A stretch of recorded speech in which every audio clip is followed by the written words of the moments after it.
Imaginez vous réveiller chaque matin avec le dos si raide que vous ne pouvez plus vous lever seul. Pas à cause d'une mauvaise posture, ni d'un effort de la veille, mais parce que votre propre système immunitaire est en train d'attaquer votre colonne vertébrale. C'est ce que vivent chaque jour les millions de personnes atteintes de spondylarthrite ankylosante. La spondylarthrite ankylosante, ou SA, est une maladie inflammatoire chronique qui touche principalement la colonne vertébrale et les articulations sacro-iliaques, c'est-à-dire la jonction entre le bas du dos et le bassin. Le mot ankylosante vient du grec, il signifie littéralement « qui soude ». Et c'est exactement ce qui peut arriver à vos vertèbres si la maladie progresse sans traitement. Tout commence par une erreur du système immunitaire. Normalement, vos défenses ne sont là pour combattre les virus et les bactéries. Mais chez les personnes atteintes de SA, quelque chose déraille. Le système immunitaire confond les ligaments et les tendons de la colonne vertébrale avec des ennemis à détruire. Il déclenche alors une inflammation chronique, comme un feu qui couve en permanence dans votre dos. Pourquoi certaines personnes développent-elles cette maladie? La réponse est en partie dans votre ADN. Un gène en particulier est impliqué, le gène HLA-B27. Environ 90% des personnes atteintes de SA possèdent ce variant génétique. Ce gène joue un rôle dans la façon dont votre corps présente les protéines à votre système immunitaire, et il semblerait qu'il provoque des confusions fatales. Au cœur de la maladie, il y a l'inflammation.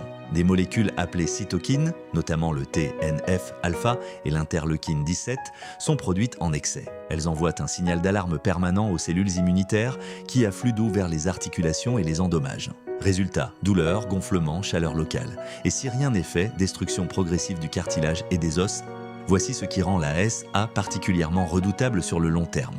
Pour tenter de réparer les dégâts causés par l'inflammation, le corps produit du tissu osseux. Mais ce tissu finit par combler l'espace entre les vertèbres. Les vertèbres se soudent progressivement les unes aux autres. C'est ce qu'on appelle l'ankylose. Dans les cas sévères, la colonne peut prendre une forme en colonne de bambou, rigide et courbée vers l'avant. Concrètement, comment se manifeste la maladie? Le symptôme le plus caractéristique est une douleur lombaire inflammatoire. Elle est pire le matin, s'améliore avec le mouvement et réapparaît au repos. Les patients décrivent souvent un réveil douloureux, une raideur de plus d'une heure et une fatigue profonde liée à l'inflammation chronique. Mais la SA ne s'arrête pas au dos. Les yeux, le cœur, les poumons ou les intestins peuvent aussi être touchés. Le diagnostic est souvent long, en moyenne 7 à 10 ans après les premiers symptômes. Pourquoi? Parce que les douleurs de dos sont banales et les médecins ne pensent pas toujours à la SA. Le diagnostic repose sur une combinaison d'éléments, les symptômes cliniques, la présence du gène HLA-B27 et surtout l'imagerie médicale, radiographie et IRM qui révèlent les lésions des articulations sacro-iliaques. Bonne nouvelle, si la SA ne se guérit pas encore, elle se traite de mieux en mieux.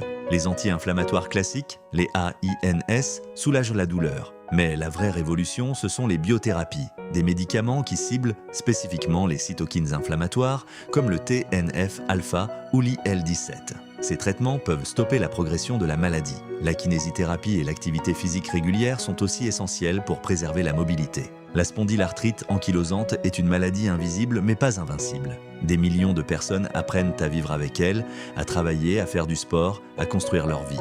La clé, un diagnostic précoce, un traitement adapté et un entourage informé. Alors si vous ou quelqu'un que vous connaissez souffre de douleurs lombaires persistantes depuis plus de 3 mois avant 45 ans, parlez-en à un médecin, ça pourrait tout changer. Si cette vidéo vous a appris quelque chose, abonnez-vous, chaque semaine on décrypte ce qui se passe dans votre corps.